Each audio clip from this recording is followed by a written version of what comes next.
Hello everyone, welcome back to my YouTube channel. Guys, आज मैं आप सभी लोगों के सामने पार्ट 3 लेकर आई हूँ, जो कि हमारी सीरीज़ चल रही है all idioms and phrases starting from the letter B. मैं आपको लेटर ए के 100 वर्ड्स पहले ही करवा चुकी हूँ इडियम्स के, और अभी हम बी लेटर की सीरीज़ के अंदर है। तो गाइस, अगर आप लोगों ने पहले के 2 वीडियोज़ जिसमें मैंने 1 to 15 और 15 to 30 इडियम्स करवाई है, और ये मैंने टोटल आप लोगों के लिए प्रीवियस ईयर की 90 इडियम्स कलेक्ट किए, तो मैं इसको 6 पार्ट्स में इसको आपको करवाऊंगी। तो अगर आपने नहीं देखा है तो प्लीज़ पहले जाकर वो वीडियो देखिए।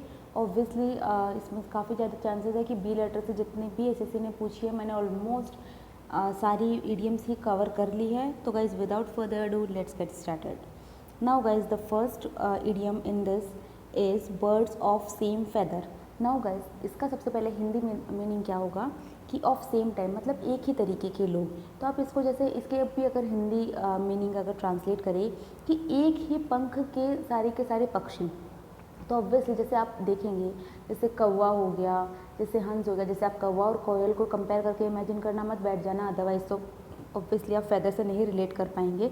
बट जैसे हंस और जैसे कौवे की हमने जैसे पिक्चर बनाई, तो भाई एक काला होता है एक गोरा है, तो ऑब्वियसली उनके फेदर से ही हम रिकग्नाइज़ कर सकते हैं कि भाई काले पंख वाले कौवे हो गए और भाई सफ़ेद पंख वाले हंस हो गए, इस तरीके से।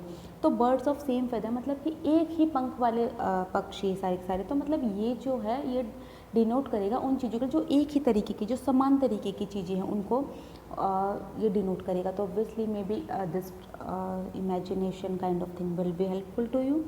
नाउ गाइज, हमें मतलब मेन जो हमारा है कि हमें किसी भी तरीके से इसको रिलेट करके याद रखना है। Now we are coming to our next idiom. तो ये वाली है bite off more than you can chew. तो अगर मैं आपको इसको हिंदी में बताना चाहूँ तो जैसे आपने सुना होगा कि जैसे हम हिंदी में कहते हैं अपनी चादर से ज़्यादा पैर पसारना, कि भाई हमारी चादर उतनी लंबी है ही नहीं जितने हम पैर पसार रहे, तो वैसे दूसरी तरफ से पैर बाहर निकलेंगे। तो ये वही मीनिंग देता है कि हम उतना ज़्यादा चबाने को ले गए जितना हम नहीं चबा सकते, हमने एक तरीके से मुंह में भर लिया, मुंह में ठूस लिया है। तो एक तरीके से to try more than once capacity, कि भाई आपकी उतनी अभी क्षमता ही नहीं है, फिर भी हम उससे ज़्यादा हम ट्राई करने की कोशिश कर रहे हैं, तो वो हो जाएगा यहाँ पर bite off more than once capacity will be, कि चादर से ज़्यादा पैर पसारना, इसका हिंदी अगर आप डायरेक्टली ट्रांसलेशन देखना चाहें तो। Now guys, the next one will be bite the bullet. तो बुलेट को बाइट करने का अगर हम देखना चाहें हिंदी मीनिंग, सबसे पहले हम देख लेते हैं to face unavoidable adverse situation, कि सबसे पहले तो वो जो सिचुएशन हमारे सामने आई वो बिल्कुल भी टालने वाली नहीं है, और ऊपर से एडवर्स भी है, मतलब कि जैसे हम चाह रहे हैं वैसे नहीं, ये उल्टी सिचुएशन है। तो ऐसे सिचुएशन को फेस करने को हम कहते हैं बाइट द बुलेट। बुलेट को अब अगर हम इसके हिंदी जैसे कि हम चाहे कि हमें कुछ ना कुछ ऐसा रिलेशन मिल जाए जिससे हम इसको याद रख पाएँ कि भाई बाइट द बुलेट, बुलेट को खाना या बुलेट को चबाना, कहाँ से ये मतलब दे रहा है। तो एक तरीके से आप, जैसे मैं आपको एक स्टोरी बताती हूँ, जैसे मैंने सुन रखी है कि एक राजू ठेठ नाम का, भाई जैसे एक आप मान सकते हैं कि नोटोरियस क्रिमिनल था। तो क्या हुआ, एनकाउंटर की जब पुलिस से मुठभेड़ चल रही थी, पुलिस वाले उसका एनकाउंटर करना चाह रहे थे, तो हुआ क्या कि जो गोली चलाई गई वो उसके सीधे के सीधे गले में जाकर लगी। फिर उसको जब हॉस्पिटल ले जाया गया तो हुआ यूँ कि डॉक्टर्स ने बोला कि ये इस तरीके से जाकर अटकी है आपके गले के अंदर कि अगर हम आपको निकालेंगे तो ज़्यादा पेनफुल होगा, इतनी बड़ी सर्जरी हो जाएगी, मे बी आपकी जान पर भी बनाई है। तो उसने डिसाइड किया कि भाई ये यहीं पर रहने दो, क्योंकि वो ऑब्वियसली ज़्यादा बेटर सिचुएशन थी उसकी हेल्थ के लिए। तो एक तरीके से उसने क्या किया, बुलेट को ही भी चबा रखा है, एनी टाइम उसके बुलेट गले में है। तो आप जस्ट एक, अगर ये आप फेक समझे स्टोरी, कुछ भी समझ के, मेन मोटो अपना ही होना चाहिए किसी भी तरीके से रिलेट करके हम याद रख पाए और आंसर में, करेक्ट आंसर जो क्वेश्चन पेपर में वो टिक करके आ पाए। तो बाइट द बुलेट, तो एक तरीके से वो उसके लिए क्या थी, इतनी अनअवॉइडेबल एडवर्स सिचुएशन थी कि उसको एक तरीके से बुलेट ही चबानी पड़ गई। तो बाइट द बुलेट का मतलब होता है एक ऐसी परिस्थिति में का सामना करना जो कि हमारे लिए अनअवॉइडेबल है, लेकिन फिर हमें उसमें वो काम करना पड़ रहा है। तो मैंने आपको इसको हिंदी में भी एक्सप्लेन कर दिया है। Now guys, the next one is bite the dust. Bite the dust, जैसे कि ऑब्वियसली इसको हिंदी में बिल्कुल साफ साफ समझ में आ रहा है, जो हिंदी में होता है डायरेक्टली वो इसी में, अदरवाइज जनरली क्या होता है इंग्लिश में कुछ होता है, हिंदी में कुछ और होता है उसका, बट इसके अंदर बिल्कुल डायरेक्टली आ रहा है, जैसे बाइट द डस्ट मतलब धूल चाटना, या फिर जैसे हम कहते हैं हार जाना, धूल चटा देना, जैसे हम कहते हैं ना कि भैया हमने हरा दिया, धूल चटा दी। Now guys the next idiom is bite your lip. तो आप लोगों ने कई बार देखा होगा, जैसे जनरली ह्यूमन टेंडेंसी है कि जब भी हमें भाई हम अंदर से ऑब्वियसली उस बंदे के बारे में नेगेटिव फील कर रहे हैं, हम किसी चीज़ पे नेगेटिव कमेंट या रिएक्शन देना चाह रहे हैं, बट फिर क्या हम कई बार जैसे सिचुएशन को सोच जाते हैं कि आज जाने दो, या फिर क्या मतलब है, बिना मतलब जैसे कि हम नहीं चाहते उसमें इन्वॉल्व होना, तो हम हमारे जैसे कि जैसे लिप होता है उसको ऐसे चबाने लग जाते हैं, बाइट करने लग जाते हैं कि भाई छोड़ो, जैसे थोड़ा बहुत होता है ना कि इमोशंस को कंट्रोल करने के लिए उस वे में। तो बाइट योर लिप का मतलब होगा to stop negative reaction will be bite your lip. Just imagine the situation and I suppose that you will remember it for a longer time. Now guys, the next one idiom is bite your tongue. Now अब सब इसीलिए मैं जो ये एक जैसे से दिखने वाली होती है वो ज़्यादातर साथ में लेती हूँ। इससे क्या होता है, जैसे कि कई बार क्या होता है बाइट योर लिप का हम बाइट योर टंग में करी आते हैं, तो इससे क्या होता है फालतू में हम को आते हुए भी जस्ट बिकॉज कि हमने बिल्कुल ध्यान नहीं दिया था, हम हमारा 0.25 ले आते हैं वो भी नेगेटिव में, जबकि हमें लाना 1 मार्क था। तो क्या होता है बाइट योर टंग का मतलब होता है to stop expression so that others don't feel bad. तो इसमें क्या होता है हम हमारी प्रतिक्रिया ही देना इस तरीके से होता है कि हमें अपने आप को रोक लेते हैं कि भाई दूसरों को बुरा नहीं लगे। जैसे कई बार होता है कि किसी ने कुछ बोला, हमें बिल्कुल गुस्सा हो गया, लेकिन हमने हमारी प्रतिक्रिया रोकी उस समय पर, तो कि अगले को भी बुरा ना लग जाए, या फिर हमें कोई बात ऐसे कोई अच्छी नहीं लगी, चुप गई उस तरीके से। तो ये होता है बाइट योर टंग कि हमने हमारी जीभ को चबा लिया, एक तरीके से हम बोलने से ही रुक गए, हम एक्सप्रेस करने से रुक गए। लेकिन पहले वाले में क्या था, हमने मुंह के थ्रू एक्सप्रेशन दिया बट हमने आगे बात को जाने नहीं दिया। लेकिन यहाँ पर क्या है, हमने हमारा एक्सप्रेशन ही एक तरीके से रोक लिया, हमारी प्रतिक्रिया ही रोक ली। Now guys the next one is bits and bobs. नाउ इसका मतलब होता है छोटी छोटी बहुत सारी चीज़ें, अनेक चीज़ें, छोटी छोटी अनेक चीज़ें, उन चीज़ों के लिए जैसे कई बार होता है कि भाई यहाँ पर छोटी छोटी जैसे स्क्रू नट्स वगैरह पड़े हैं, ये सब जो है उन सभी की, जैसे इन चीज़ों के लिए हम इस कॉन्टेक्स्ट में यूज़ करेंगे बिट्स एंड बॉब्स को। Now guys the next one is black and blue. Black and blue जैसे आप लोगों ने काफ़ी बार सुना भी होगा, जैसे कि मतलब मार पीट कर उसको एक तरीके से उसको लाल पीला नीला कर दिया, उस तरीके से होता है ना, तो काला नीला कर दिया। तो ब्लैक एंड ब्लू हम ऑब्वियसली उसी सेंस में काम में लेते हैं कि भयंकर जो पिटा हुआ होता है, severely beaten will be, sorry यहाँ पर okay it is right, black and blue जो होता है बुरी तरीके से मार खाया हुआ।